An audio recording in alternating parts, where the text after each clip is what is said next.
Hi everyone, welcome to the 3 Minute Math YouTube channel where we go over solutions to contest math problems in 3 minutes or less. Our next problem is from 2000 AMC 8, question number 25. The area of a rectangle ABCD is 72. If point A and the midpoints of BC and CD are joined to form a triangle, the area of that triangle is...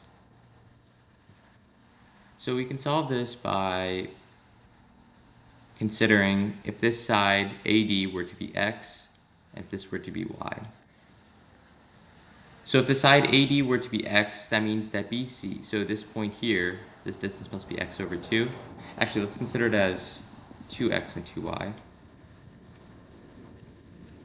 That means that this portion here is Y, this portion here is Y, this portion here is X, and this portion here is X.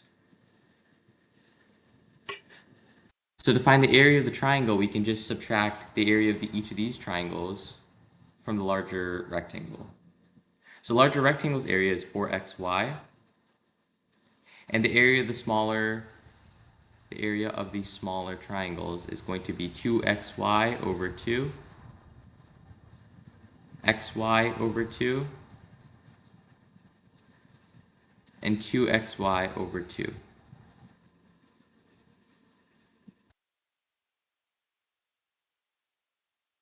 We also know that 4xy is equal to 72, which means that xy must be equal to 18.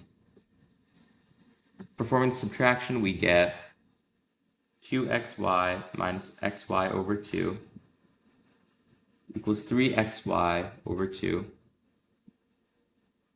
and xy is equal to 18, so 3/2 of 18 is equal to 27, which means our answer is B.